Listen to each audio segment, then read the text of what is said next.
we're gonna do some life makeover in the afternoon because I'm sleepy and I don't want to be sleepy. So I was like, what can I do to keep myself from just being sleepy all afternoon? And the answer was read some bullshit. So that's what I'm gonna do. Hi everyone, I'm Janine. I'm at Bleating Heart on Twitter and stuff. I have been streaming this game called Life Makeover.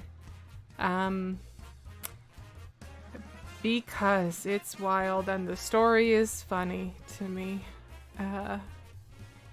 It goes in a lot of directions. Last night we did our Palisade post-mortem. Thank you to Colin for reminding me. If you missed that, there are definitely some spoilers in there. So if you're not caught up on the season, you might not want to get into it, but it was really fun. We got to be excited and vulnerable and talk about a lot of stuff that was cool and challenging and all kinds of stuff. Postmortems are always really fun. It's a good time to like air stuff out, but also be like, you know, fans of other players and all kinds of stuff. But yeah, for now we're gonna take it easy. We're just gonna not worry about things a little bit. Let's swap over here. Okay, good. We have audio. Oh my god, want a pet. Wow. The pet stuff in this game is really not fun, but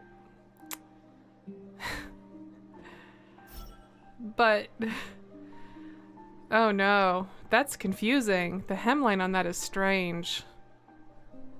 That's like, what if you reversed the French tuck? What if your skirt was up to your shirt but at different angles?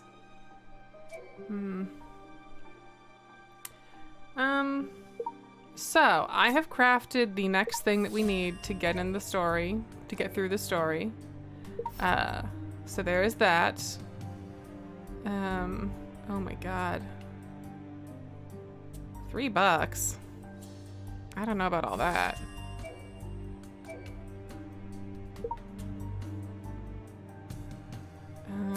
Right, we got Shopmaster. We got, yeah, this outfit is weird. It's strange. Also, this is one of the mini games I don't understand. Lunar fruit. Oh, it's like which of the...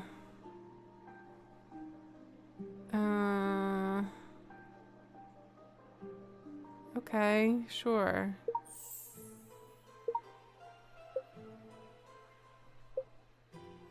Okay. Shake. Got 40 precious point. 40 more precious point.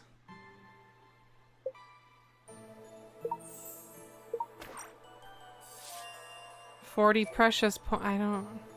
Okay. I've done this one before and it was just a thing of like, I'll click the button when there's a red dot on it and then something happens eventually and that's good. Okay. Another important thing happened. Well, one, we've got a decent chunk, we can get halfway through this today, of the current event story with the devil and the scythe lady. And also, most importantly of all, I think, I leveled up the boys enough that we can see most of their stories, and I got a new boy who I'm very excited about, despite the fact that he's not a boy I like. It's Wet Larry. Sorry, Floral Mist Larry. But to me, this is Wet Larry. His tags are classic and sweet. And his thing is all story, no dress up. So, I think we should kick it off with Wet Larry. Why save the best for last, you know? Why not just get into it? Faint lights flickered in the misty... Oh, we're just starting on this image, too. That wine is very thick, huh? Faint lights flickered in the misty air.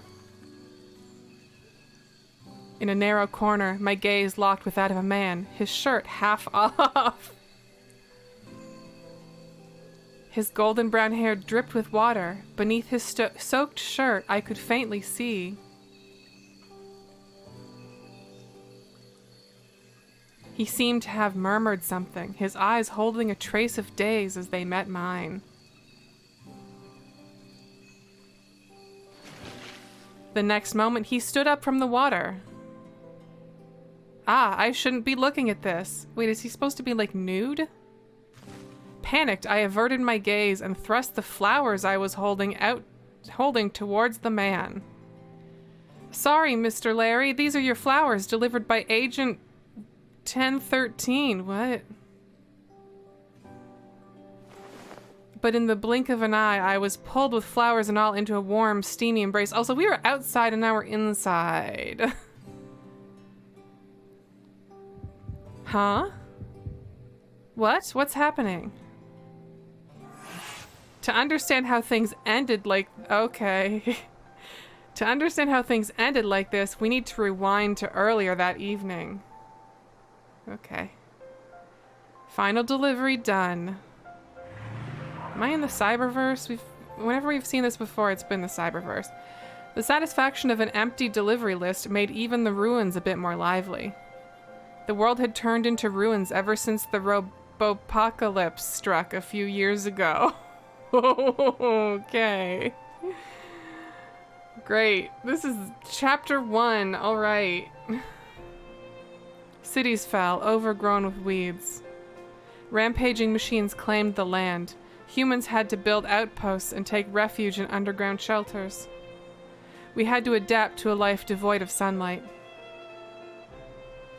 This gave rise to a new profession, couriers. Is this Death Stranding? The ones who deliver goods between different outposts. Is this just the plot of Death Stranding? Except robots? As the catastrophe subsided, we started taking on more personal orders. We are just like the average delivery person in peaceful times. Many clients ask us to retrieve items from their former homes, things of personal significance. It's an exhausting job, but helping others is what my work is all about. I thought of the little girl's smile when she received her doll from the last delivery. Stretching with satisfaction as I prepared to head back to the outpost for some rest. Sorry, I don't know why that sentence was so hard for me. Remembering the little girl, stretching with satisfaction as I prepared to head back to the outpost for some rest. Suddenly, an untimely notification chimed. You have a new delivery order. Automatically accepted. Come on, I was about to clock out. Damn auto accept. I groaned, but eventually gave in and opened my digital terminal. Sure enough, a new order was sitting on what should have been an empty list. Their requested items were flowers and seeds?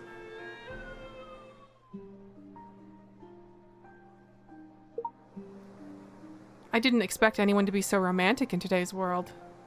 An hour later, I rang the doorbell with the flowers, curious about this Larry who placed the order. Half a minute passed, but no one answered. I rang the bell again, still no response. I tried the communication terminal, but there was no reply either. Holding onto a shred of hope, I knocked on the door. To my surprise, the door wasn't fully closed and opened instantly. Anyone here? Mr. Larry, your flowers have arrived. I hesitantly stepped inside, only to bump into the scene too hot to look at.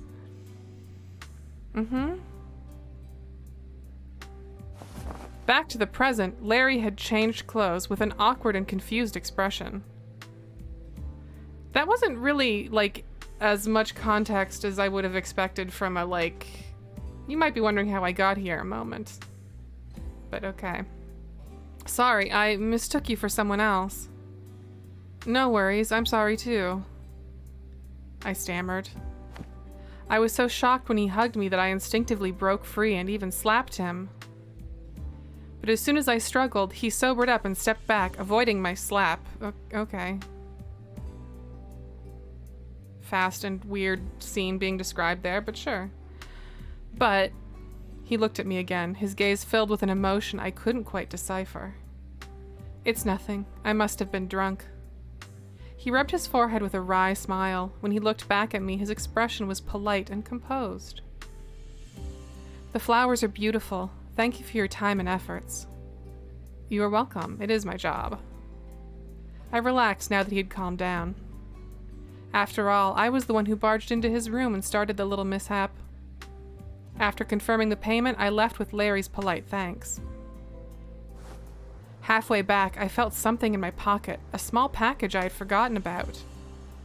Damn, with everything that happened, I completely forgot about the seeds. As a diligent courier, I headed back to Larry's home.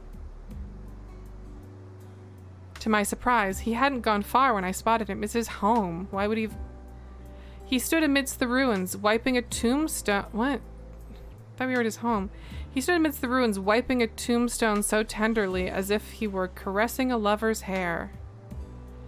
The flowers I delivered lay quietly before the tombstone, their white petals whispering endless longing. The scene was so heavy with grief that even the air was tinged with sorrow. Feeling sorry for my intrusion, I was about to leave when he suddenly turned, as if sensing my presence. Our eyes locked once again. For the second time tonight, I clearly saw the lingering sadness in his gaze. Sir, I forgot to give you the seeds. Quickly pulling the seeds from my pocket, I explained that I hadn't meant to intrude on his privacy. He didn't seem to mind, though. Instead, Larry was more surprised to see me. It's late. The roads around here are pretty rough. Where are you headed? He pulled out a silver car key. Oh my god, he has a car in the Robopocalypse? Let me give you a ride.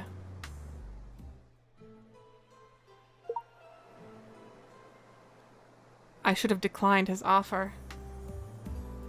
After all, as a courier, there was no reason to interact with clients beyond the delivery. But for some reason, I nodded. Maybe it was because the elegant key in his hand looked oddly familiar. Larry drove with remarkable skill, though there was no real road left in these parts, just rubble and ruins. Watching his focused reflection in the rearview mirror, I suddenly had a déjà vu. Something tells me he's used to driving with more flair. The strange thought flickered through my mind. Suddenly, the car jolted violently and came to a screeching halt. Instinctively, I grabbed the handle above the door to steady myself. A laser beam shot towards the hood, melting a hole right through it. It's a mech! Stay down, I'll handle this! Hell yeah. Combat is an essential skill for any courier. Seeing another laser beam about to strike us, I reached into my pocket for my weapon and pushed Larry's head down. After all, if I didn't have a few tricks up my sleeve, I wouldn't survive long in this line of work. To my surprise, Larry floored the gas pedal and spun the steering wheel to its extreme. Have I pushed his head down or not? Because that is very dangerous. The car evaded the attack at an angle that seemed almost impossible. Impressive driving. This is really familiar. It's like I knew he was supposed to drive like this. There was no time to dwell on the odd feeling, as the mech was hot on our trail.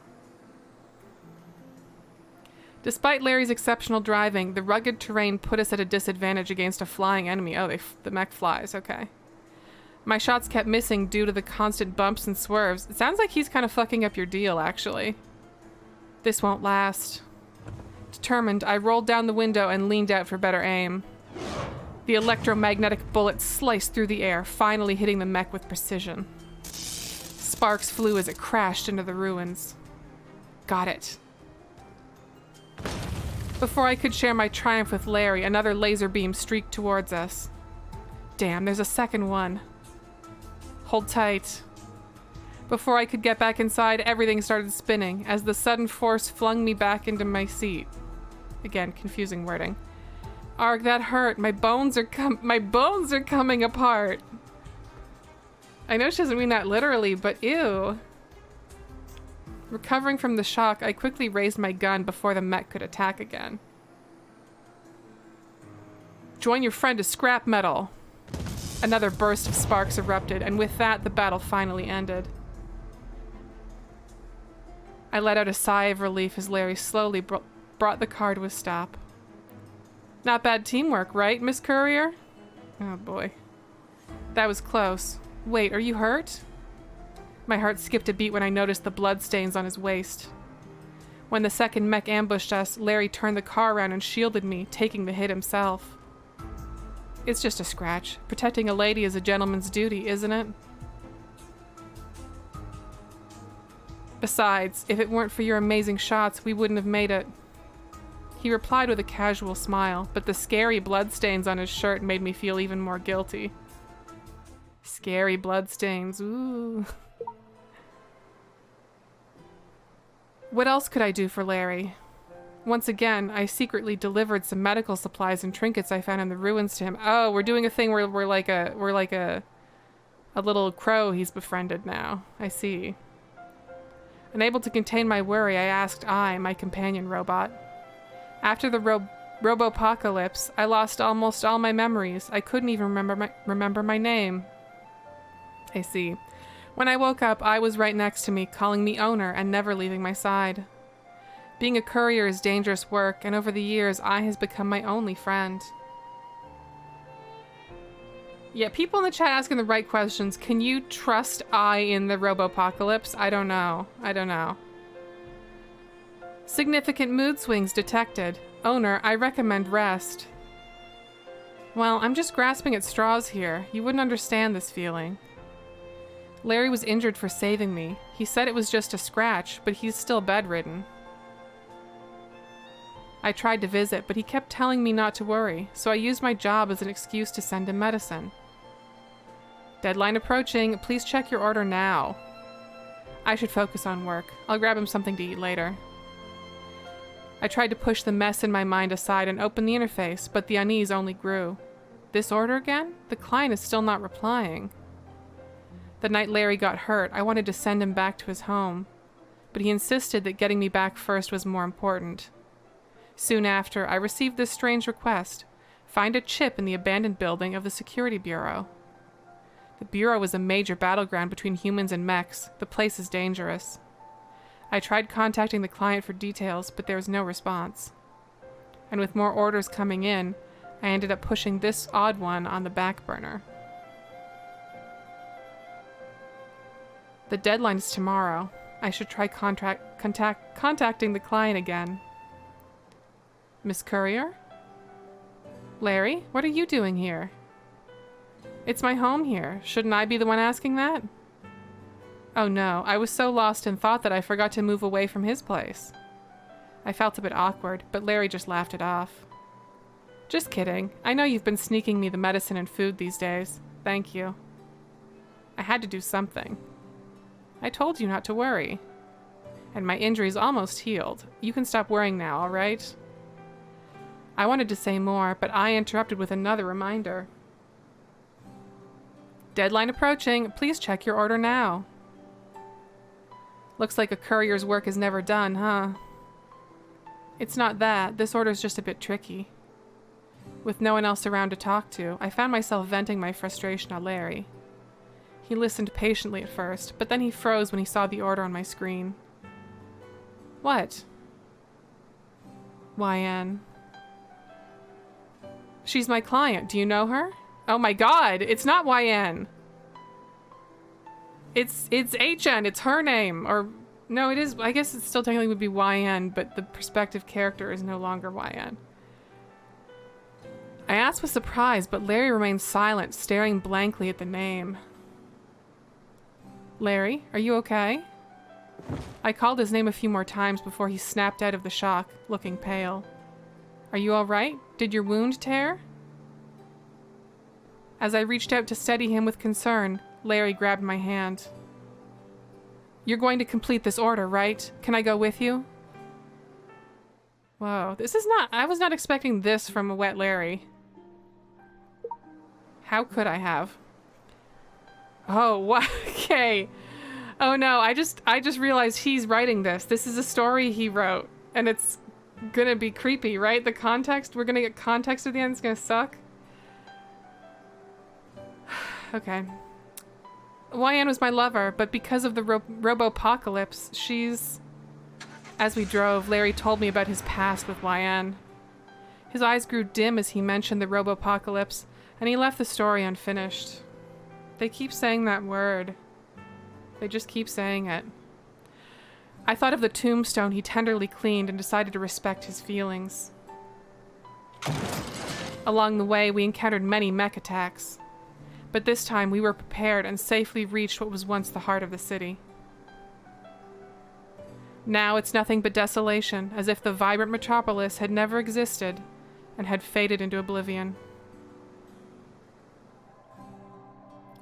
You couldn't see so many stars back then. We sat side by side on the hood. Larry looked up into the starry sky with melancholy. A sharp pain pierced my chest. Is it a laser? For years, even without memories of the past, I never felt different from others. But at that moment, I was struck by sadness for not being able to understand his words. Would I be closer to him if I could get that? I thought back to his gaze when we first met. It was filled with surprise, confusion, and nostalgia, glistening with unshed tears. He claimed to mistake me for someone else, but who could it be? Since then, he risked his life just to shield me from the mechs. And today, on the way here, I could capture those complex emotions every time he glanced at me. I pretended not to notice, but I saw it all. Why is all of this happening? And why does my heart ache so much right now? Want a drink? I accepted an open beer from Larry, lightly tapping it against his own. He smiled slightly, his eyes holding an emotion I couldn't understand. You know, I forgot so many things. Larry, unusually quiet, didn't respond, so I continued on my own. But after meeting you, I've started to feel like I might remember something. Though, judging by your reaction, we didn't know each other before, did we? Did I know YN? The name feels oddly familiar. Maybe I'll get my memory back once I complete this request. We can definitely do it. And maybe you'll find what was left by the most important person to you. I pushed down the strange emotions and took a big sip. Cough. This stuff is choking me. While coughing uncontrollably with my eyes squeezed shut, I heard a soft chuckle beside me. That's so unnerving. A hand gently patted my back. When I looked up, Larry's face was inches from mine. I don't understand. Okay, so we're over here. He's wearing like one of those trendy scarves. But we're like leaning against a very small, like, danger barrier. And then I guess that's the city. His neck seems really big. And like his waist is really small. It's like a taper here. Is that our knee? I don't understand, but there's a lot happening. Have his eyes always been red? Time seemed to freeze as his gaze moved from my eyes downward, lingering on my lips. The distance between us closed. The hand on my back slid up to my shoulder, pulling me closer. Awaiting his next move, I closed my eyes. Are robots gonna attack us now? My heart pounded louder than ever, reverberating through the still, empty night. I says, "Deadline approaching. Please check your order now." Seriously? The chemistry vanished in an instant. Larry snapped back to reality, releasing my shoulder at the last moment. I guess his eyes are red. I guess I was reading them as like amber or something, or like a warm chestnut. I'm sorry, I shouldn't. It's just not the right time. He left those words hanging in the air as he jumped off the hood and quietly walked away. It's your car. You can't walk away from your car. Meanwhile, I was left with the lingering warmth on my cheeks, feeling utterly confused. Okay. They're gonna have to wrap this up quick. The next morning, we followed our plan and reached the office of the Security Bureau. The place was bombed, but thankfully the safe mentioned in the request was still there. Inside, alongside the chip, was a letter. Oh boy, it's a letter from YN. Hello to the one reading this. Another me. Larry noticed the shock of the girl in front of him. That's me, I guess, and not YN, and thoughtfully stepped back. Larry was reminded of the crazy plan YN once mentioned from the moment he first saw her. Okay, this is his perspective now, I see. It was before the robopocalypse. As a mechanical researcher at the Security Bureau, YN was passionate about humans and machines. Let's build 2 robots after ourselves. Oh, okay, let's build 2 robots after ourselves. That way, no matter who leaves this world first, the one left behind won't feel lonely. Oh my god, that's so depressing. But I'd much rather be there for you myself, and I hope you feel the same way, says Larry. He brushed the topic aside. Larry never imagined that the apocalypse would come a few years later. And that she would be taken from him forever. She must not have gone through with the plan, he told himself on countless drunken nights. Oh my god. Otherwise, how could he feel so alone? But then, that day, through blurry eyes, he saw that familiar face again, a face engraved in his memory. But I don't have time to find your body and install the chip. Oh, that's from the letter, right. I don't have time to find your body and install the chip. So I'm leaving you with the one final code. How did she know she's going to become a courier? If she doesn't even, like, know where she is. So I'm leaving you with one final code. If there truly is a miracle in this world, one that allows you to meet him again, you'll receive my message. This chip contains all of my memories. If you're willing, please, stay by his side in my place. It was a short letter, but I stared at the words for a long time. The amount of information made my body tremble. Larry noticed my reaction, but didn't approach. Instead, he pulled over a chair. Did you recognize me from the very beginning? Oh, of course. Larry nodded with a complex expression. I felt lost and, inexplicably, a bit hurt. You don't have to force yourself. Seeing me overwhelmed, Larry smiled gently, as reassuring as ever. I only figured out what was going on after seeing that request. But I didn't come here to convince you to install the chip. Wait, so you before just like, I guess there's just a robot that looks like my ex, or my dead partner. I guess that's just a normal thing.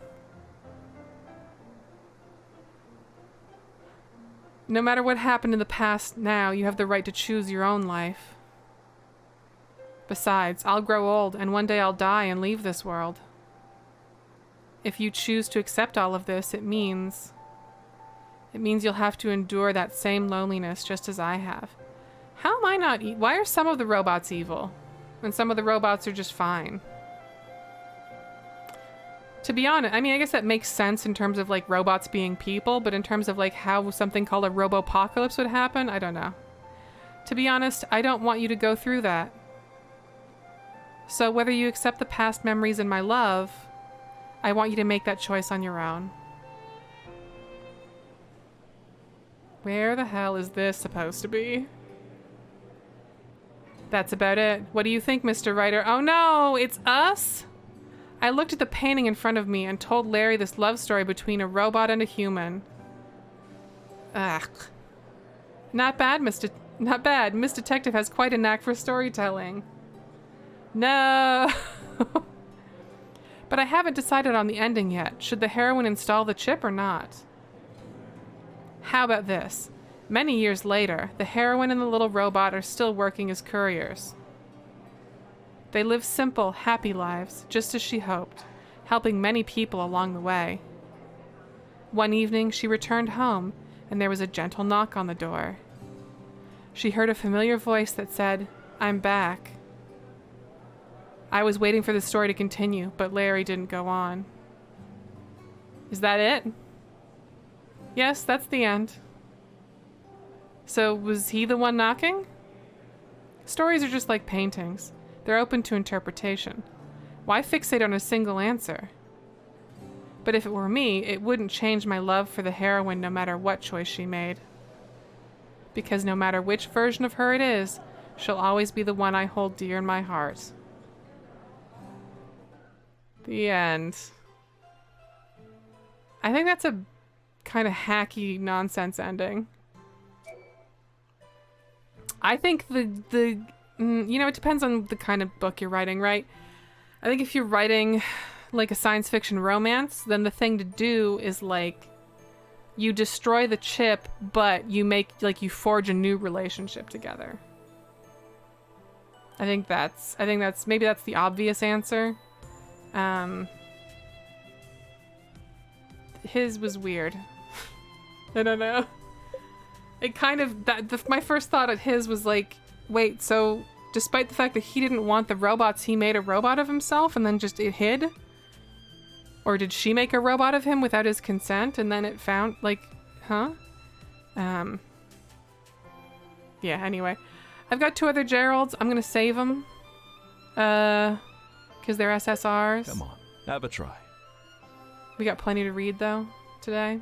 But I have gotten them up to the point where we can see most of their stories. So, something to look forward to. Let's do a little bit of story.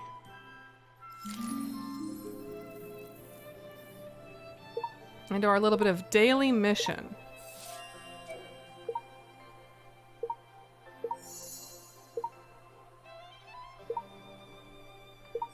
Yeah, it's wild that that was just Wet Larry.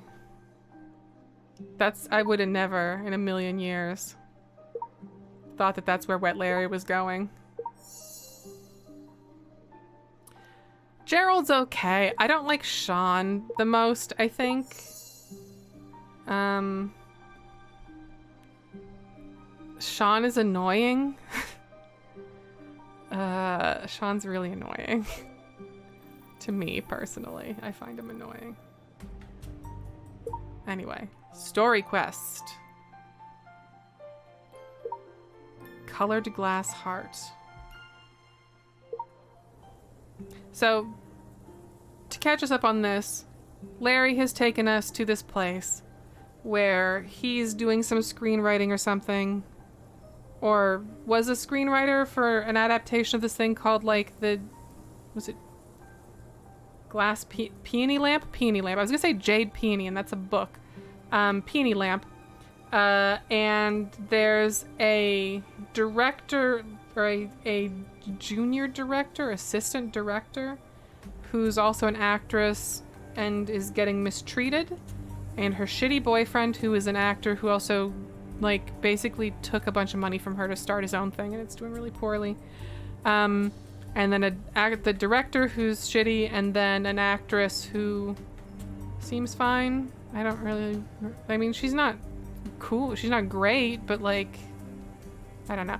Anyway, she got hurt very badly somehow, possibly with the lamp, because the lamp is now broken. So we are looking into it. I eventually found Suki. She was squatting in a corner in a daze. This is the director lady who's being mistreated by people.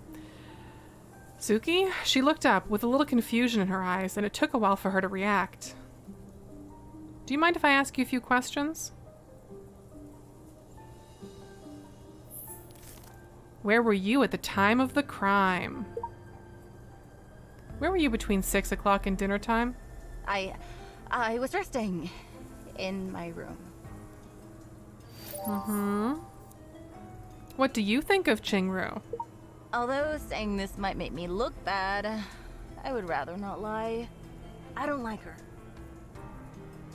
I guess she's like... Chingru's the actress who got hurt. It seems like there's an affair going on, maybe. I'm hoping that Suki didn't attack this lady, but I don't know. People like her always rely on publicity stunts to steal things from others, yet still remain shameless. I think maybe her boyfriend is trying to, like, frame her. Most of the crimes in this game so far have involved someone trying to frame someone else for the thing. And if she goes to jail, then he doesn't have to pay back that loan, right? And he can date whoever he wants and he can go be an asshole forever. But who knows? What's your relationship with Zhou Xuan? Nothing special. That's not true. You're literally dating. But someone saw you go to the bamboo forest to see Zhou Xuan this afternoon. I was there to meet a friend. I just happened to have bumped into him. That's all. Extremely not true. Did you notice anything unusual? Your room is very close to Qingru's. Did you happen to hear anything? I did not. When you went to dinner, oh, lying. When you went to dinner, you had to pass Qingru's room. Are you sure you didn't see anything odd? No, the door to her room was closed. There was nothing unusual. I think she saw the guy. But you seem to be in a panic and even bumped into us. Because I was late. I was afraid of being scolded by the director again, so I was in a hurry. Mm-hmm. This so-called friend is...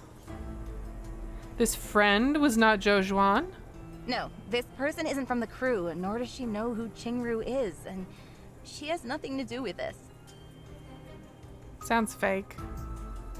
Could the stranger that Suki met in the garden be related to the case? Could she be fake?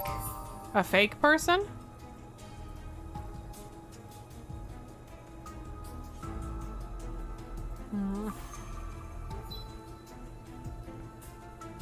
I keep Sorry, clicking. I Okay. need to go back and rest now. There we go. After finishing speaking, Suki turned around and left. If I can perform a mind simulation now...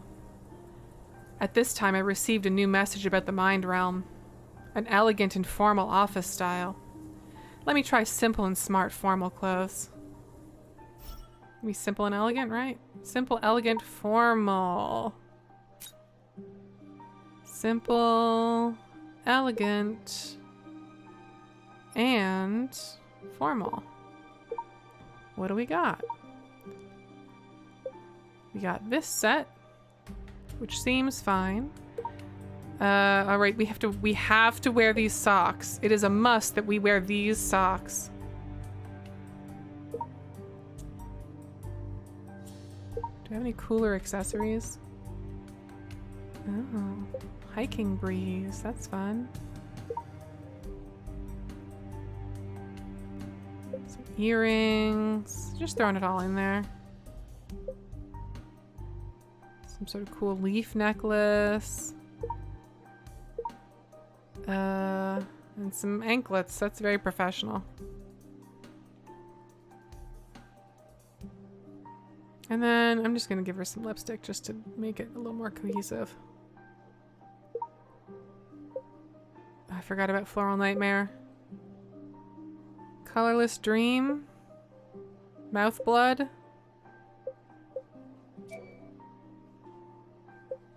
I wish I could like hide some of these. I wish I could just like not see them often. Unless I specifically look for my like weird stuff.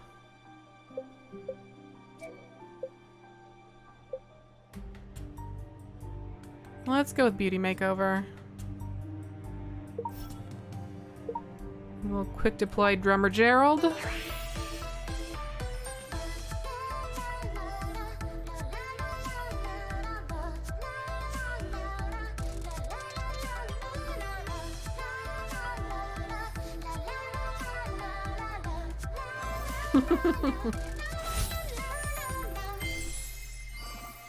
Cool. Yay, a weird hat. To stand out from the crowd, just like a swan in a group of ducks. Crane figure. What the fuck is that supposed to be? Is it, is it a shark? I don't know. Is it just like a fish? Is it supposed to be a bird thing? Because they're mentioning a lot of birds here. I don't know. It's street punk, whatever it is. Millions of clues.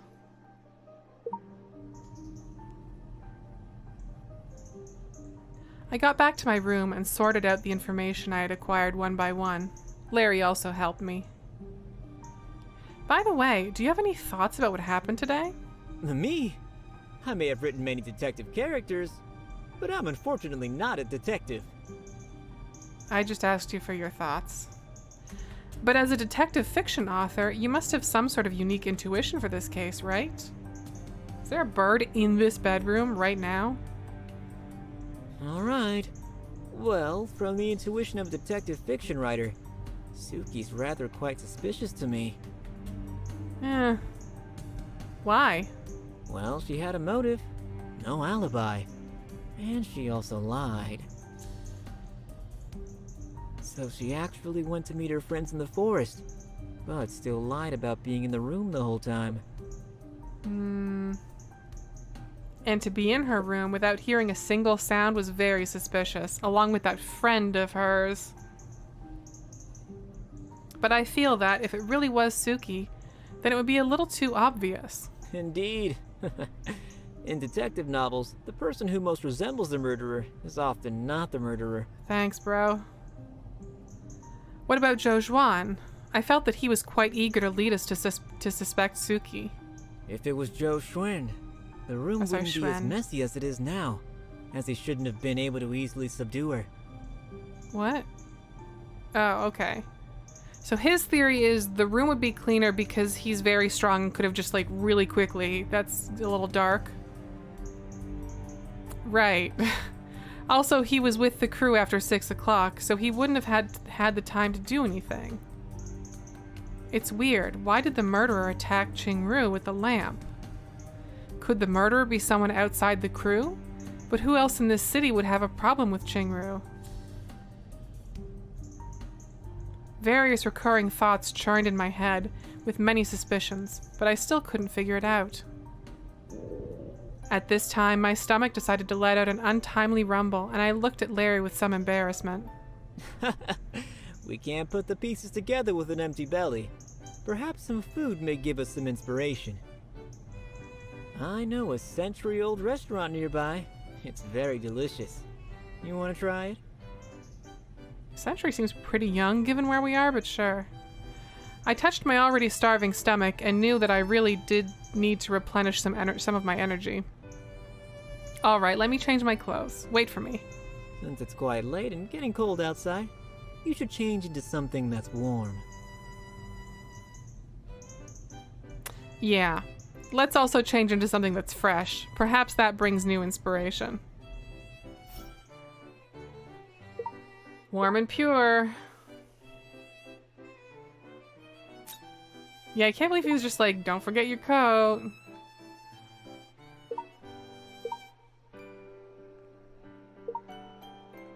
Oh, we have... Okay, this is new. This is a new one. This is Bear Garden. This is warm and pure. But so is Dream Feaster. Apparently. I'm not sure what part of this is supposed to be warm.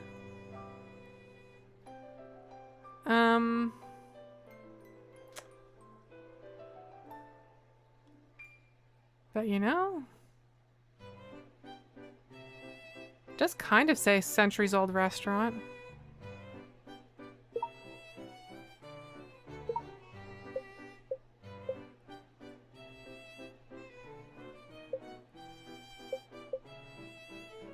Let's see here. That might be too much. Too much yellowy, too much orangey, you know?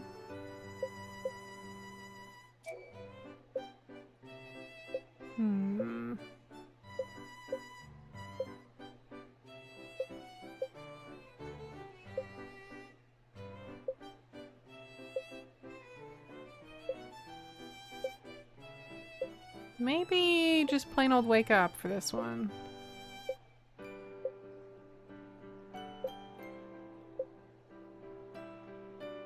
No, let's go with Cherry Folk. That one's kind of fun. Nice pop of red there, pop of pinkish red.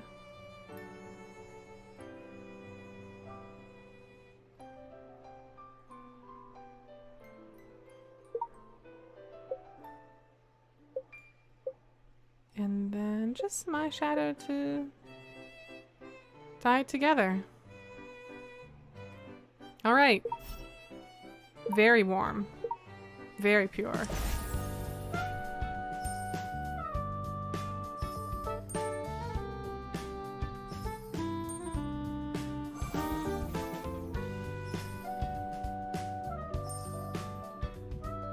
Wow, look at the detail on that mask. Hadn't noticed that before.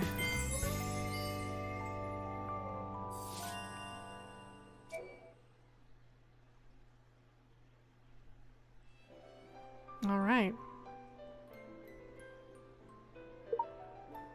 Elven Tears. Great name for earrings. Kind of a bummer, but... Ooh, button sticker. Okay. On our way out of the garden, we met Zhou Zhuan. He was dragging a large suitcase, and seemed to be in a hurry. Hey guys, what are you doing out so late? The night Motherfucker. is but a good opportunity to forage for delicious food. We're eating mushrooms, I guess? Are all these Qingru stuff? This many things? Yes, they are all her daily necessities. She is particular and only uses her own things. Bullshit. Bullshit, bullshit, bullshit, bullshit. That's really sweet of you. Anyway, I've got to get to the hospital now. I wish you both smooth foraging of food. Very weird. After Zhou Zhuan was done talking, he dragged his suitcase and left quickly. Under the dim light, the ground reflected a shallow set of footprints, following the door along with Zhou Zhuan. His shoes are wet? What are you staring at? Oh, it's nothing. Let's get going. Why are shoes wet? After leaving the garden, we then turned into an alley, and then came a lively sound. The modern city's prosperity and the old street's heritage are blended here, forming a unique, lively atmosphere. Larry led me straight to the restaurant. The restaurant wasn't big, with several tables and chairs in front of the door, which were all almost full. Did you guys know? Currently there's a crew filming at the Peony Garden. It's pretty lively there. They're really on the word lively right now. As I sat down, I heard the excited voice of the person next to me, and I couldn't help but prick up my ears. The female lead is Qingru. You guys remember, right? That popular dreamy girl from a few years back. Didn't she marry into a wealthy family? Why is she out acting again? She was dumped by her husband, I guess. Her private life was very chaotic back then. Ooh. Apparently, since she got married, she never cared about her child and used him as a pawn for money. Sheesh. I wouldn't dare to have a woman like her. The crowd erupted in a burst of laughter. I frowned and tried to stop it, but Larry shook his head at me. There are too many people here. It's probably better to not cause trouble, as is just some town gossip. But they're being way out of line. Clearly it's just a rumor. Even if you argue with them, you can't stop the spread of hearsay. Only the truth will uncover their rumors. Do you know who the male lead is? Zhou Zhuan! Rumors say he has a lot of affairs. A perfect match for Qingru. Ugh. Rumors say that the supporting actress is his girlfriend. Who is the supporting actress? I think her name was like... Suki? Yeah, Suki. You know, the one who likes acting all innocent. Oh boy. Oh, yeah, I know who you're talking about now. She pretends to work hard, but actually doesn't do anything. What? Who are you? Like, The chatter came to an abrupt halt. I turned and saw Suki standing by the door full of tears. Her lip was trembling and she was speechless. Oh, okay. New chapter unlocked. Peony Lamp 2.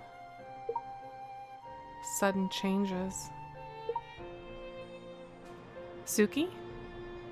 I hurry to her and hold her hand, but only to find it full of scars. Oh right, I forgot. This story seems like it seems like they're maybe doing like a self-harm thing and or an abuse thing. So heads up on that. Previously we did have that one that touched on some similar themes, but I don't know how. It's impossible to know how deep they're going to go into something, so just be aware.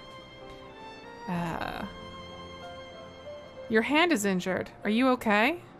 She trembles and withdraws her hand as if she hadn't heard me. Why? She suddenly bursts into hysteria. I've been stuffed with characters and plays all these years, and I traveled all over the filming site. Stuffed with characters. Everyone said that an aging woman could not be a good actress. Then I learned to be a director and producer. Yeah, no, these people suck. I've tried my best. How could you curse me like that? Bystanders are shocked, and they start to whisper after a few seconds. Is she Suki? The screen flatters her. Oh, jeez. Afraid that they would stimulate her, we pull her away in a hurry. While we are walking her to the room, we come across the crew at the yard. You're here! Shinru has been disfigured! Okay. What? The post-operative recovery was good at first, but soon the rashes on her face began to turn What the fuck? red and swollen. This game loves four things. It loves robots. It loves toxic relationships. It loves I forget what I was originally gonna say. Oh, it loves like women with allergies. And it loves belts and half tucks. And at last, the whole Ew. skin was rotted. What? Okay, that's not an allergy. Also, I don't believe you. I don't believe the game that is calling everything a murder, even when it's just an attack. I don't believe that her face skin was rotted. I think she just has like a bad reaction or something. They said that the therapeutic regimen might go wrong. Might go wrong. Suki trembles, and so do her hands. How is everything going now? The hospital is in a terrible mess. I came straight to you after I got the news. I hope it helps your investigation. Thank you. Well, I'll get to work. Please bring the culprit to justice. After saying goodbye to him, that was the lady, we take Suki back to her room. Suki has been shocked from head to Suki has been shocked from head to foot. She hasn't said a word along the way. Having returned to her room, she lays on the bed crying and refuses to tell us anything. Just leave her alone. She is too stressed out. Suki soon falls asleep. I guess she must be exhausted. I tuck her in. Before we leave the room, I have touched a scroll in the potiche on the table. That's a word I don't know. Is something in it? Let's do an investigation, but be quiet. Don't wake her up. There is a sudden beep of the mind realm, startling Larry and me.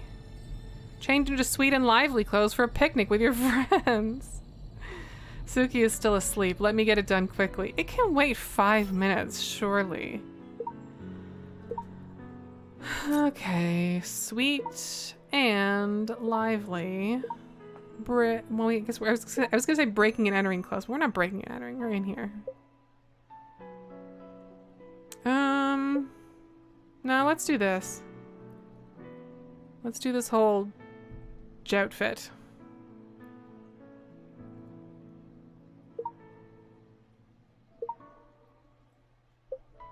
What do I have headband-wise? Nothing like denim-y, unfortunately. That kind of... It looks awful, but it kind of matches. Already already got earrings. I think we're good on necklace. Let's get a handheld thing in here. Got this inflatable dolphin at some point. It's kind of cool. It's got a little blow thingy on it.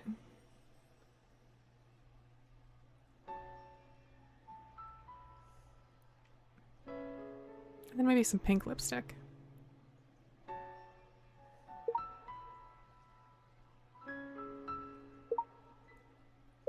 New dolphin meta.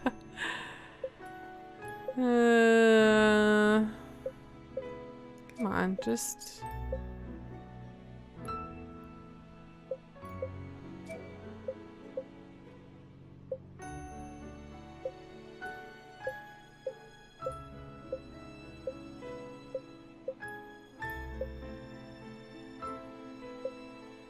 There we go. All right. Quick deploy Beach Larry.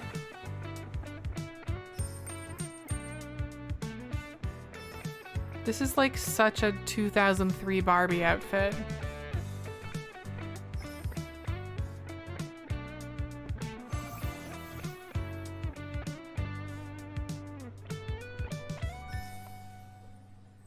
Should be called like Glam Denim Barbie or something.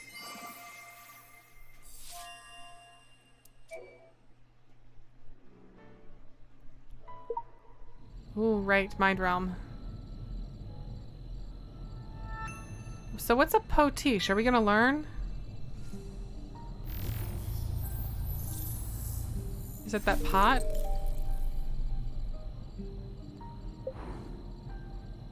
Interesting. Something is reflecting the light. A piece? It must be the missing piece. There's blood on it. I examine it. The result shows that it's the same blood type as Suki. It isn't from Qingru. I wonder if they were like fighting over the peony lamp or something and it broke and that's the part that she's hiding.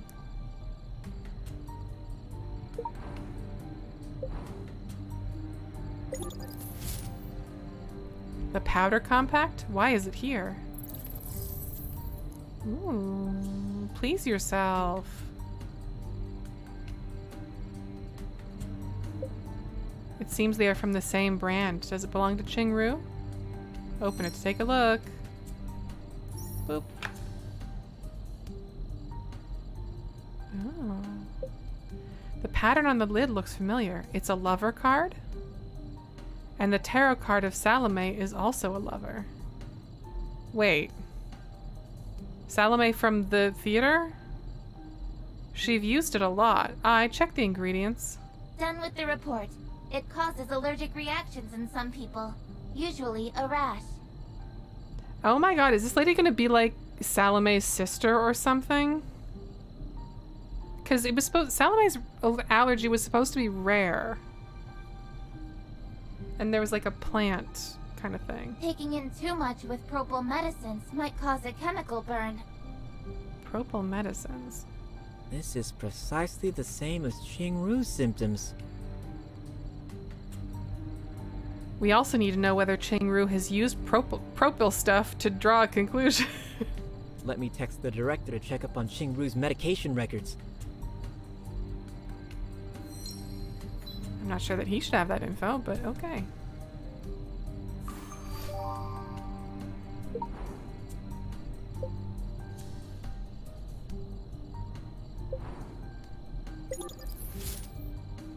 There's a drug bottle in it.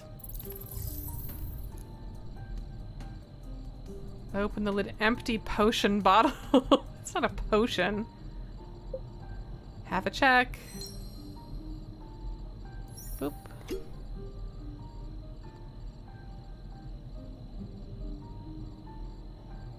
Okay. It's all empty. Done with the examination. Same as the powder in the compact.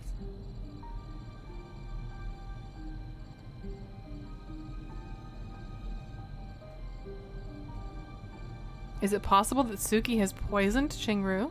The poison named jealousy kills everything. Shut up, Larry.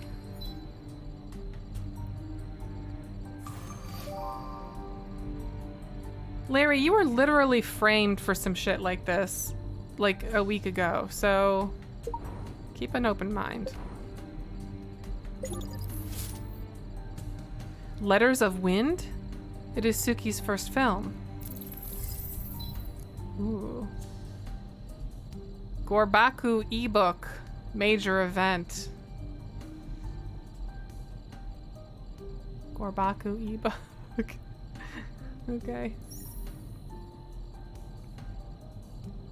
Letters of Wind is the first directed by Suki, where a girl tried her best to get rid of unfair treatment but failed. It is said that the film is based on Suki's personal experiences. Okay. Many people thus wonder who the boyfriend that has been supporting her in the film is. As a work representing the transition of Suki from an actor to a director, it gets great reviews, but just like any other work of female direction, it can only be a niche art film if the film just focuses on expressing personal feelings instead of embracing a broader theme. Oh my god. Why is this in your thing? This is in your copy of the movie? You put this here? Okay. The review is biased. Naked stereotype and sexual discrimination. Yeah, again, why put this here? Suki is good at expressing emotions. There's no need to look at it through color-tinted spectacles.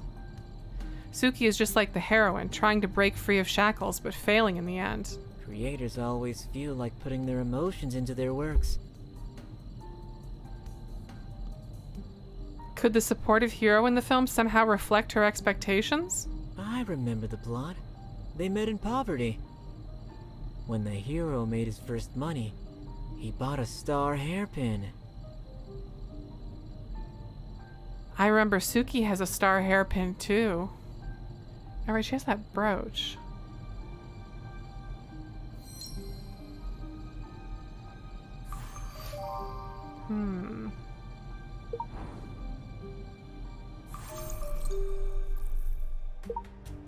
Black Serenade, huh? Of course. Oh boy, yeah, that one's gonna be a project. Alright. That's our story progress for today then. However, we do also have mind travel. Bye Bye Hyacinth. I have made a big chunk of this outfit, but we are only about halfway through this story. Also, wait a minute, I only got great on that? I got perfect on that.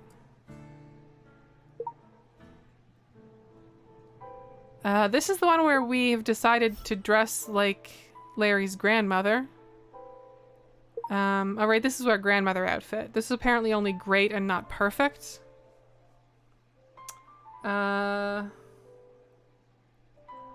Let's see if we can bump this up. Simple and elegant. I like this, but I bet score-wise it was not as strong as it could have been.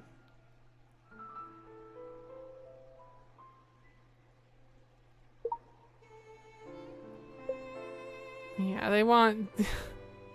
you know, look, we did the fun one, we'll do the one for numbers. It's fine. Simple and elegant. Holy fuck, those shoes.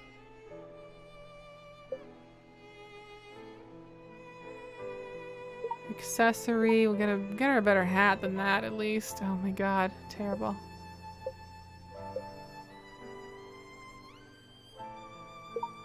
Hair accessory. I don't know where that would even really go. Face, nope. Earrings, we'll go with something higher up on the list here. Necklace. Fluffy gifts. Oh. Ooh, cozy. We'll go with that. Hand. Definitely need a ring. Elegant grandma ring. Maybe some gloves. They used to love gloves back in the day. Bracelet. Handheld. Credit card. Or fan. This is not a great fit, but it feels honest at least. I mean, it's score grabbing still, but it's a little bit honest in that score grabbing. Robot. Yeah, this is probably fine. This will probably get us there.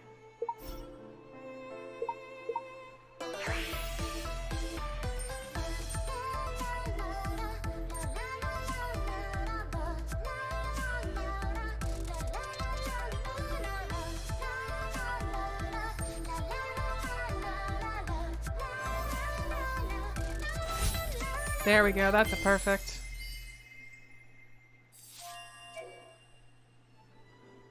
All right. Thank you. I will take my radiant invitation. Let's see what Larry thinks of our grandma outfit.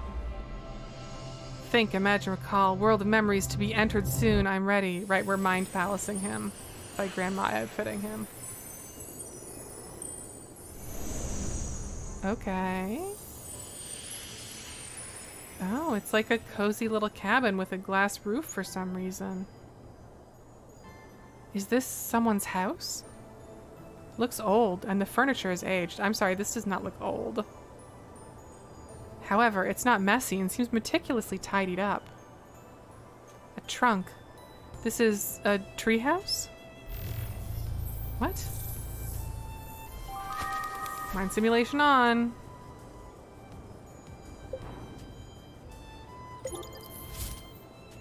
That's an actual photo of a woman there. Nursing home and join the revolution yourself. Something looks like someone's notebook. Notebook on the shelf. Content of notebook. Seems to be used for a long time. Oh. Case record. Crime tools. Are these notes of a police officer? The rest are torn out. The contents on this page have been crossed out as well. I wonder who did it.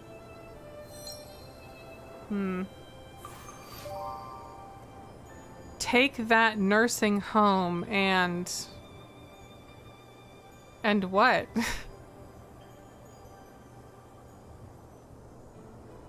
Take that nursing home and...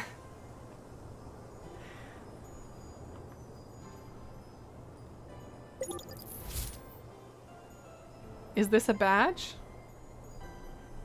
Looks worn on the outside and different from the standard ones used these days? What the hell kind of badge is that?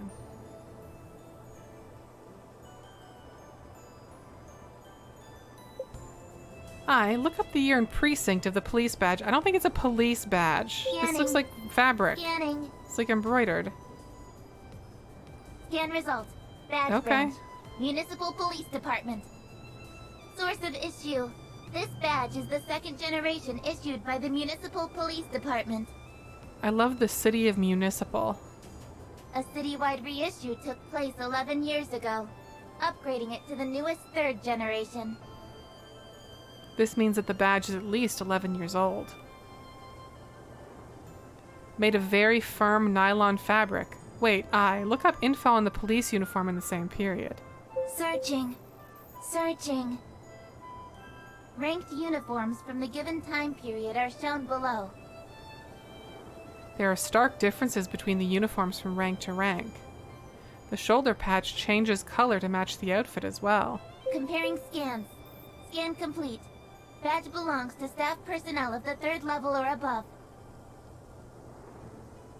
And being in the municipal department means at least being deputy police chief. What? Okay. What is their relationship with Larry? They are at least a generation before us to be working on the municipal department at the time. Look up the name list of all deputy chiefs and above when the 2nd issue badges were in use. Searching. Searching. Related staff list in the given period is as follows. Hold on. Municipal Department Chief Lloyd. Okay. Just another content warning. Committed suicide while still in office. They take some swings in this game. Okay. Lloyd. If my guess is correct, the owner of the badge may well be this late department chief. And judging by the age, he might also be Larry's father. I was hoping that the grandma was gonna have been like a old-timey police chief. Maybe he was at the hospital alone throughout those years because his father passed away. If his father is the department chief, he should know someone in the municipal department. That's the reason why he could get the information about Vince. I don't remember who the fuck Vince was. Yep. Wait, hang on a second. François... Wait, say François Truffaut? There's another copy of Take That Nursing Home and... These must be like real books or something. Oh right, Vince was the neurosurgeon who like maybe kind of sort of killed the grandma.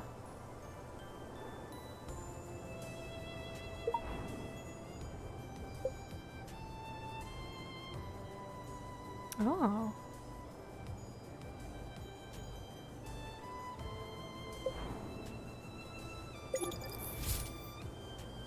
A button? Looks familiar. Oh, it's the button on Grandma's shirt in the photos. Why is it so far up? Maybe to stop others from taking it? Time for me to take it.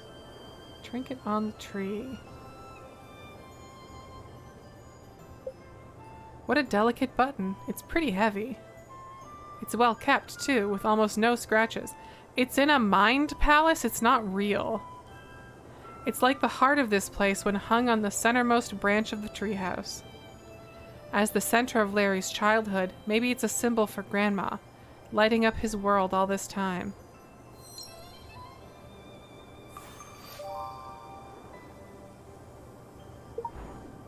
I don't know, man. This treehouse, too, looks like a place where she would live. It's not what I imagined. There seems to be nothing related with that doctor. It's just his childhood. All of the memories about his relatives are cherished here. To be fair, you did approach him dressed as his grandma. It's gonna might put him in a certain mindset. I don't know. Complete sincerity. May get Golden Vivian, a fork. Oh, it's like a fork you hold even. Cake first or pudding first?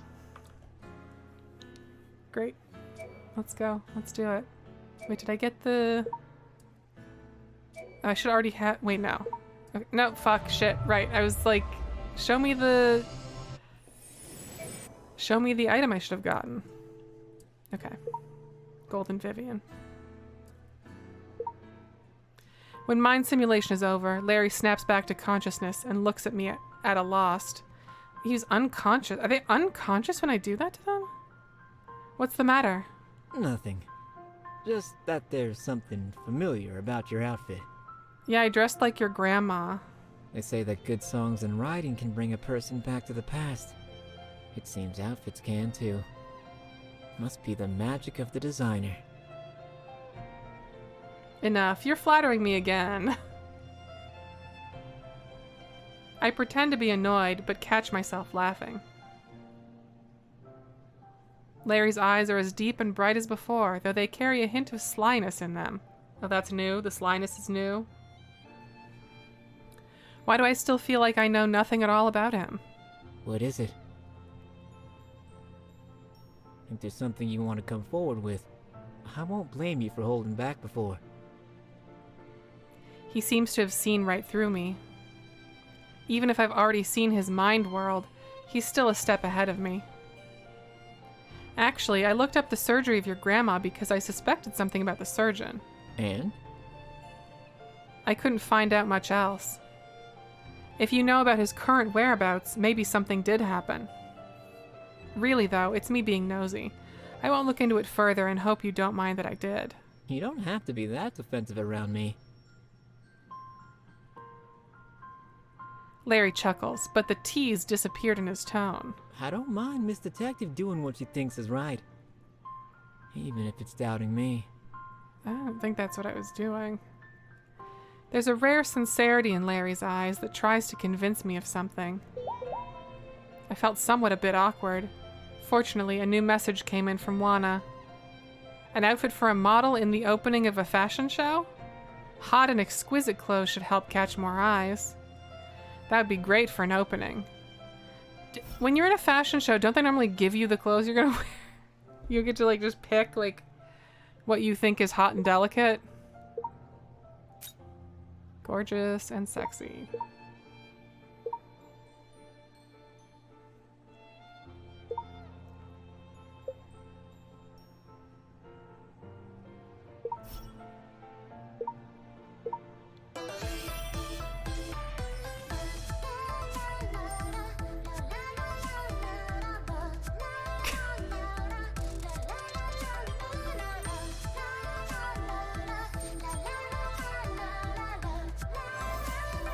The way the gun keeps materializing is very funny. It keeps just like whooshing in.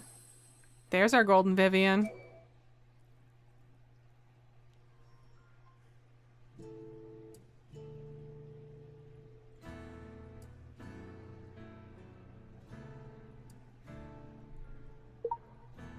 Another golden Vivian?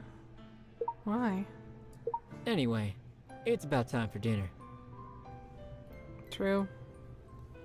I went out to dinner with Larry. Oh. My clothes get stuck on something and I glance back. It's caught on a half-open drawer. I stumble, almost taking down the drawer with me. Be careful. Basil plant, yeah, that's a fork and you can hold it. It's a fork you hold. It's named Vivian. Larry catches me and helps free my clothes. Oh, I was just ready to go. Huh? What's this? I shut the drawer. Some shining piece falls onto the floor, spinning to a halt. Looks familiar. Oh, isn't this Grandma's button? I exclaim quietly as I remember the button on the tree in the simulation. How do you know? The photo. The button on the clothes of the grandma. It looks just like this one. I see. So people don't know that I'm mind-rallying them either. Must be the instinct of a designer. To recognize something you've only seen once. Larry picks up the button and pockets it. He winks as he closes in on me. You know, I never found it from all the times I came here. But you found it on the first go. Some strange luck this is. I try to ease myself. After hearing what Larry said, I am not sure whether he is joking. Could be fate that led to this destined reunion. Just hope that he doesn't pay too much mind. I didn't think you believe in fate. Larry straightens himself up and shifts his gaze away from my eyes. Let's go. There may be more fated accidents if we stay longer. All right, I'll go change my torn outfit. Change into simple and fresh clothes.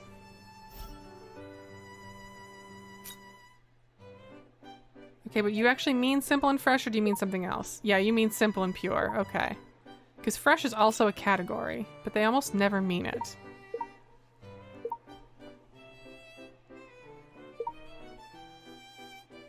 Oh yeah, here we go. We can bust out Bear Garden.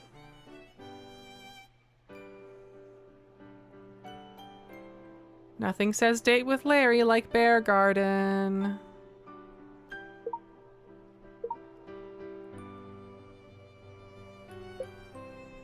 That's funny, the halo goes around the pigtail, the ponytail.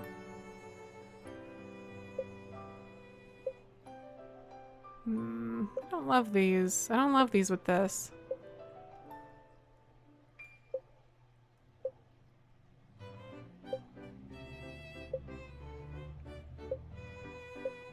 Happy birthday. Ugh. Oh, here we go. Crane figure. Wow, this is less helpful than I thought it was going to be. Like, is it a shark that's like pointing down right? Or is it like a sparrow or something that's pointing up left? This is what I don't get. This is what I don't know. Panther Grace says the snowy day looking ass. Yeah, I don't know. I don't get it. Oh, also I should say we already have a fork, but it's a hair fork. It's called Baby Bite, and the handle says something. Something. Oh. Or feet. A pank. I don't know. I also got this guy at some point, Budding Wonder. Life sprouting in warm nights also emits a soft, starry glow. It's just like a little guy who sits up there. Pretty cool if you ask me. Handheld. Let's see.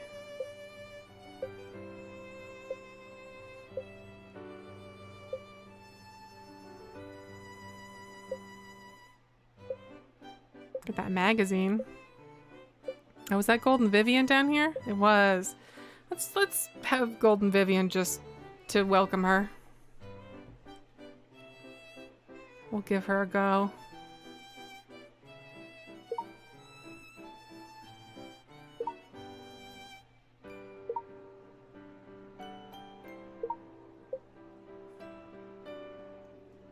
And then once again, I'm just going to change my lipstick to make it a little more cohesive with the look.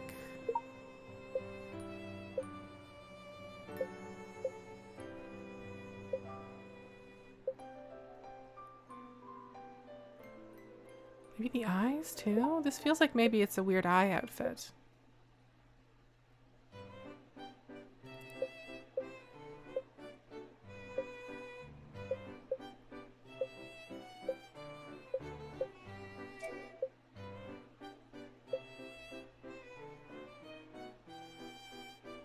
But like how weird, you know?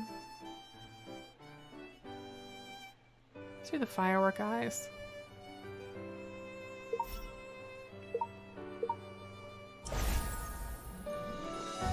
Those earrings are fun. They're like little bubbles.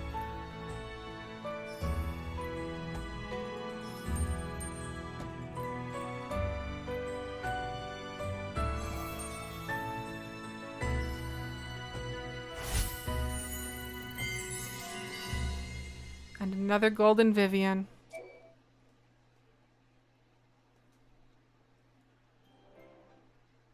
All right.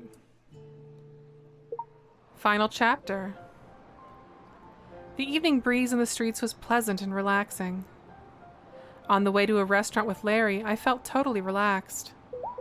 At that moment, the message alert rang abruptly. Charity auction hosted by the Designers Association.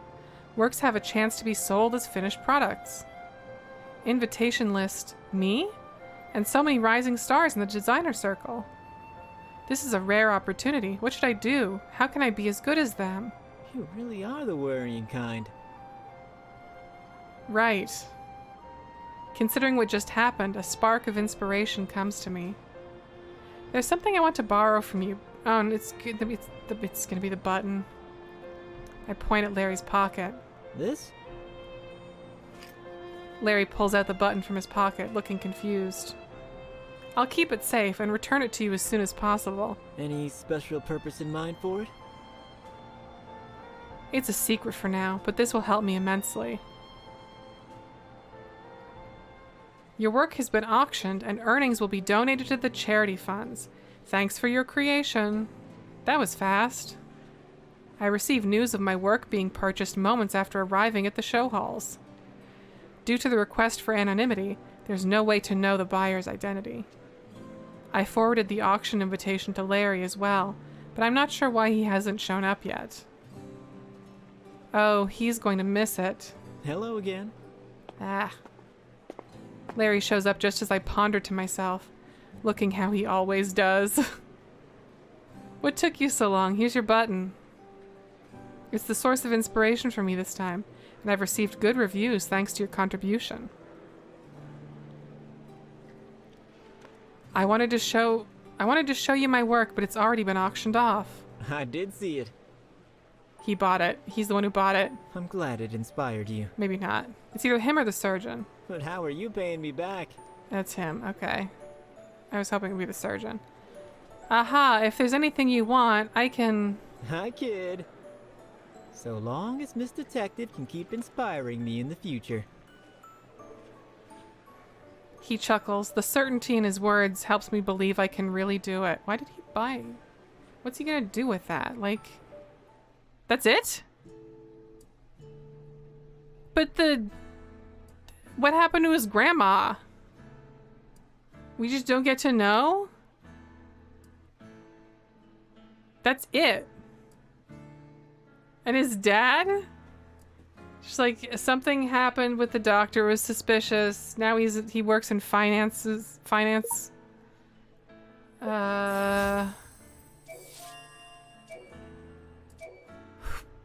Okay.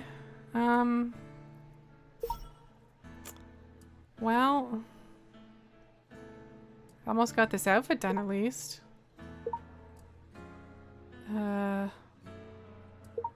Weird. Yeah, that's the thing. That's the other thing, is there are a lot of mind travel stories, and I'm starting to wonder, like, are they all connected? Like, is it going to be like a bunch of Gerald lore kind of scattered across, and like, because I guess we also kind of didn't really get a lot of closure on Roy's whole deal with the dead brother. We like found out it happened, but well, all right. Weird.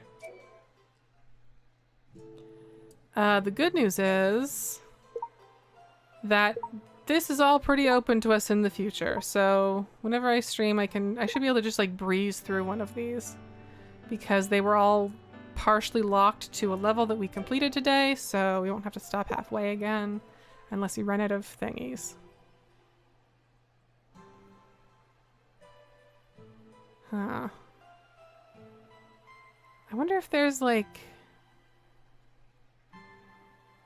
So that the top one was Roy. The side one was Gerald. Are any of these gonna be Sean?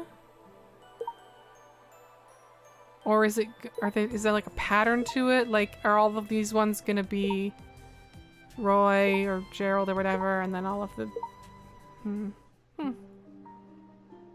Well, we'll find out.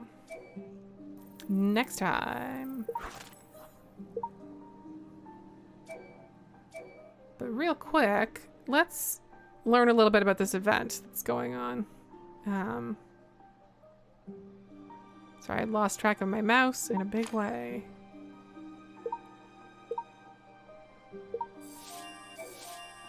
Fantastic. I love glimmer coins. I love diamonds. Okay. I'm also gonna grab one of these because I still really want that tail and behoof shoes. Ugh. Okay. Let's see. 1, 2, 3, 4. 1, 2, 3, 4, 5, 6.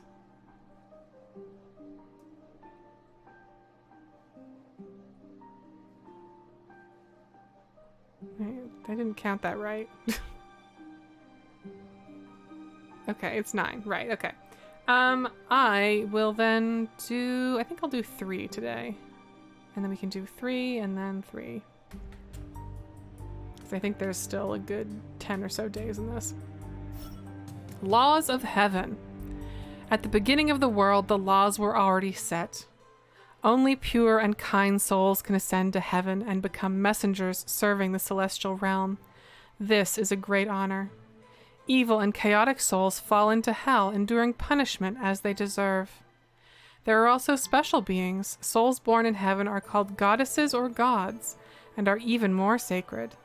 In contrast, souls born in hell are called demons, wicked and vile creatures that should be avoided at all costs. We're now passing by the only authority in the celestial realm, called the Judgment Court, governed by the angel judges. Trials, task assignments, and why is this a tour group? And various requests are all handled here. You'll all have the chance to enter this place later. Outside the Judgment Court, several new messengers listened attentively. Messengers again? Listened to their guide's explanation, gazing in awe at the magnificent building before them. Suddenly, a suspicious figure disrupted the harmony. It was a woman in an elegant silver gown. At that moment, she was desperately pressing herself against a wall, trying to eavesdrop on conversations between messengers and angel judges, hoping to catch any information related to the laws of soul judgment. Nearby messengers were in shock and confusion. The guide drew a sharp breath, quickly making an excuse to lead the new messengers away, unable to explain that this woman, known as Moon, was actually one of the goddesses he had just praised. Fortunately, they left early, missing the loud crash from inside the Judgment Court and the even more shocking sight when the doors opened. An elderly gentleman in a tailcoat was violently thrown out. The old man lay on the ground for a long time, unable to get up. Others seemed accustomed to such scenes, watching coldly. Only Moon ran over to help him up and tend his wounds. Moon remembered that he had been a renowned philanthropist in life. As a messenger, he used gold coins as weapons. Okay. Gaining some fame for his extravagant attack style. Okay, I don't know what a messenger is, I guess. He was also thinking about the recent case she was investigating. Moon took out her notebook to interview him, but just then her name was called. How strange. There were supposed to be several people ahead of her in line. With no time to say more, Moon rushed into the Judgment Court. However, the angel judges gave her no chance to speak. They briefly explained that mysterious demons had infiltrated the human world again and tasked her with investigating. In less than a minute, she was dismissed. She had waited in line for so long, and she had so many investigation results to report. Okay. A welcome gift. She's so beautiful. Which noble family is she from? Why is she out without servants? That floor-length dress and veil look expensive. It surely will take a whole day to clean them after a stroll outside. Moon arrived in the human world, still wearing her elegant silver gown, strolling confidently through the city. Her lavish attire drew the attention of passers-by. These strange comments didn't bother Moon. However, Eli, who was observing her from the shadows, grew impatient. At least try to blend in. What if someone realizes you're not human? Work is annoying enough, and I have to deal with a dim-witted goddess. Eli flicked her tail in annoyance, oh I see, concealed her demonic horns, and transformed into a ragged human girl before slipping into an alley. Soon after, a cry rang out from a distant jewelry store. "Stop that thief!" Eli waved the stolen pearl necklace, deliberately running towards the guards to attract attention before changing course towards Moon. As she passed by, she patted Moon's shoulder and said, "Thanks for distracting everyone. I got it. Let's retreat." Misled by Eli, the guards split into two groups. One continued to chase her, while the other surrounded Moon with weapons drawn. Let's see how you handle this, Eli thought, climbing to a rooftop to watch Moon's predicament. But Moon remained calm. She politely greeted everyone before smiling and explaining, "Look at my beautiful gown and expensive jewelry. Clearly I'm wealthy and wouldn't do such things for a mere necklace." Listen to her rural accent and my refined pronunciation. We're obviously not from the same social class. She was simply trying to frame me and escape. The crowd exchanged glances. The logic made sense, but something felt off. Using a lady's demeanor to say such nouveau riche and vulgar things, Eli thought, rolling her eyes as she waited to see what Moon would do next. Suddenly, a tear rolled down Moon's cheek, and her tone became sorrowful. That child's clothes are so tattered. She must come from a poor background and was driven to this by circumstance. How pitiful. I'll buy the necklace. Please don't trouble her. Crying, Moon took out her purse and quickly counted out the money. The shopkeeper gratefully accepted it, but soon looked puzzled. "It's exactly the price of the necklace, not a coin more or less?" "What a coincidence," Moon replied, covering her face with her sleeve as she cried even harder. The others were moved, sighing and praising Moon's kindness. Eli also sighed, angry that her plan had backfired and even improved Moon's reputation. She jumped down from the roof, furiously tore the pearl necklace apart, and tossed it to some begging children nearby. The children were delighted, saying Eli was like an angel. This angered Eli further, and she returned to flick each child on the forehead. "How dare you insult me when I gave you something? So rude." She then left the confused children behind, thinking, "Just wait, goddess. This was only a welcome gift. It's not over yet." What the fuck is happening? At the kitchen counter, a father complained about his child always forgetting to come home. Yet he stuffed food and clothes into the child's bag, proudly showing off medals and boasting about what an excellent sailor she was. A first-time thief broke into a wealthy merchant's home at night. When caught, the merchant embraced him, crying. The thief resembled the merchant's long-lost grandson. The thief stayed to care for the merchant and reformed under his influence. However, when sorting through the merchant's belongings after his death, the thief discovered that the merchant had known all along that his grandson was dead and had only acted to save the thief from prison. People who heard this called it a heartwarming story, but according to heaven's laws, both the merchant and the thief would be condemned to hell for deception. Okay, we're doing the good place now. Okay, gotcha. Humans have complex emotions, and the messengers probably had their own stories before becoming angels, so judgments can't be made simply. Lost in thought, Moon strolled along the street, not noticing a crack in the pavement. She stumbled and fell just as a flower pot toppled from the second floor, covering her in soil. A passing gardener slipped on some pebbles, accidentally spraying Moon with water from his hose. Despite the string of misfortunes, Moon maintained her smile. Amidst apologies, she made her way to an abandoned church. Facing the base of a sacred statue, she clasped her hands in prayer, repeatedly affirming that she wouldn't be defeated by hardships and would complete her heavenly mission to find and reform the demon no matter what. All of this made Eli, who had been lurking in the shadows, unable to bear it any longer. Golden curse marks spread across the ruined walls, twisting like snakes towards Moon. The surroundings began to melt and the air grew thick as the burn escalated, finally turning into darkness. Moon quickly realized something was wrong and summoned her scythe, holding it in front of her, but it was too late. A pair of hands slowly reached from behind, covering her eyes. An electric numbing sensation spread throughout her body.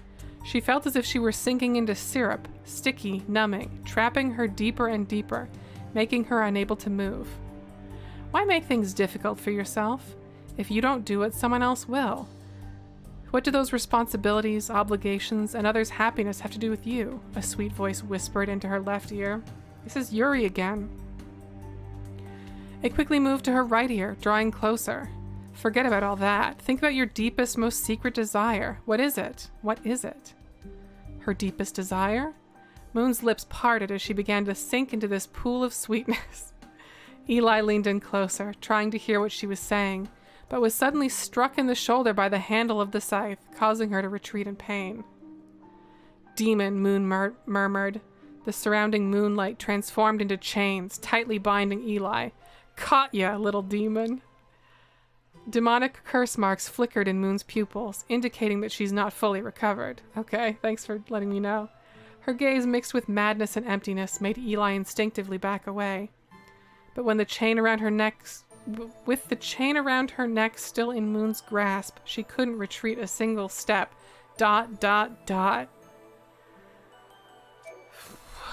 Okay.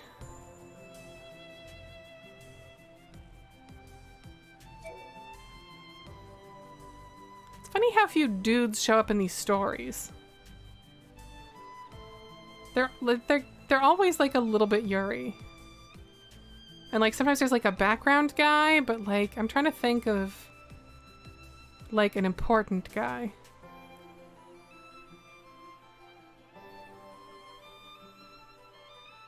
And I'm coming up empty.